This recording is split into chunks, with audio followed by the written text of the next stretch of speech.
Thanks, Hexy. Welcome back to Shiloh, to Tennessee. April of 1862, Pittsburgh Landing, the Tennessee River, gunboats that aren't doing anything because they can't shoot at anything that's adjacent, and it's got to be within 4 hexes. So they haven't found their purpose yet.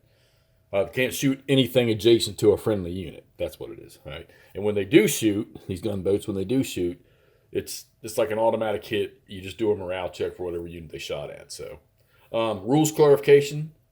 I should have checked my sub comments before this, but somebody found out from Worthington Publishing that the terrain, when it says include all modifiers for rally, the terrain doesn't count. So, but I think I've done that once or twice where I use the woods in a morale check. But I think for the most part, I keep forgetting about it because it's just not something you commonly do in a game. Usually, you just apply the leader's benefit or modifier, and that's it. So, okay.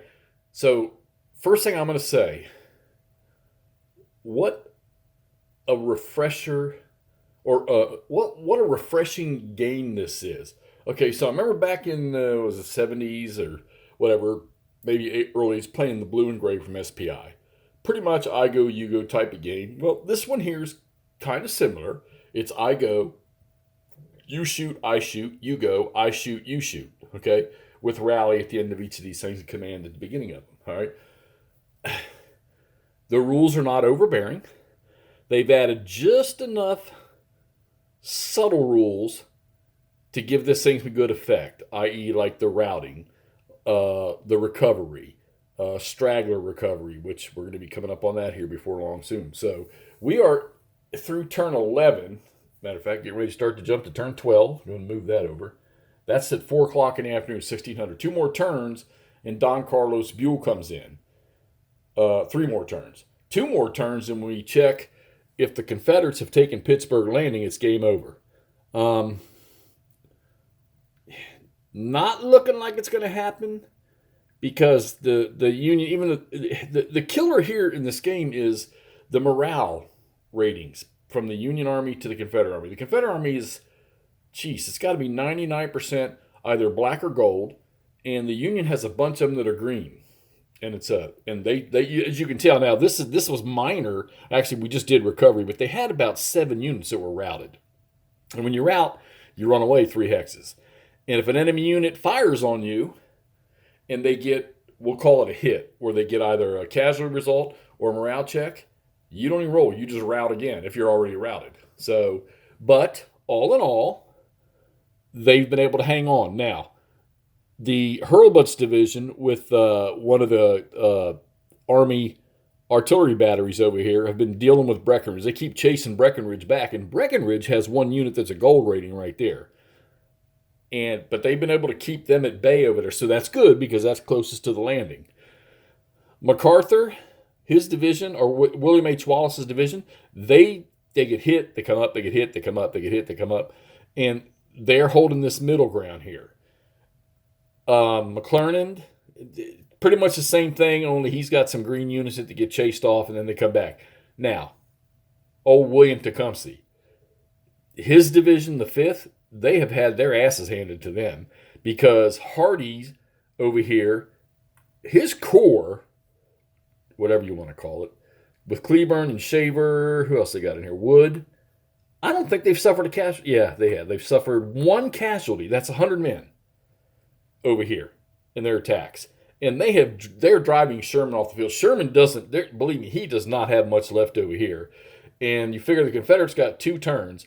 I still don't see anybody reaching Pittsburgh Landing, but you never know, okay? The Confederates are still pretty strong, although some of their units here in the middle are starting to get down to that counter flip point. Now, when I talk about the counter flips, like you see the Sherman unit here, on the front side, he's got a black morale, but he's been reduced so far down. Now he's like a green unit in a sense. All right, they've just too much combat, too many casualties. And then a lot of his units are just green right from the start. There's a black unit there. I think this guy here's green. Yeah, so a lot of Sherman's units are green right from the start of the game. But this has been a pleasing game to play because you're not overbraining this thing. You're moving in, you make your defensive fires, then you make your offensive fires. Your fog of war is your dice roll.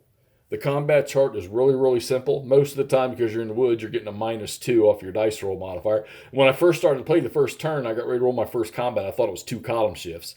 But then I looked at the rule again. It's just two shifts on the dice. But I'm going to tell you what. You get mass odds over here on 33, and you roll a 7, 8, 9, you're causing 2 and 3 casualties, and they're going to run away. And amazingly enough, there have been quite a few in the game, especially against Breckenridge over here, chasing him back away from that river, which is, like I say, is good for the Union. Most of the camps that are here at the start, the Confederates have been on them. They've taken their, you roll a dice, they take a couple straggler losses, or maybe they don't. Pretty much isolated now to everything that's back in here, and they stay on the board till a Confederate unit gets in one of them. All right, ends their turn in one, and then you got to roll. Now, at the end of each phase, you roll for recovery. At the end of each player's phase, you roll for recovery. So the Confederates are the first player each turn. When they're done doing their thing, you recover any units that got routed by the Union defensive fire. Or if they were routed from a previous turn and they still haven't recovered. And then you flip over to a Union player, and he does the same thing, and then at the end, he tries to recover. Haven't had any out-of-command problems with the Confederates. You got to be within 4 of your leaders. The Union, the initial Stewart's brigade from Sherman's, which started the battle over here, he was out of command. He's finally back over here. Got a couple in here out of command because, Sherman got chased out. Now, on their next phase, these guys, they just moved back. So on the next phase, they'll come back into command. Unless Cleburne or one of these guys goes over here and gets through here and chases him off again. So, is it unfolding like Shiloh did? Like Pittsburgh Landing did?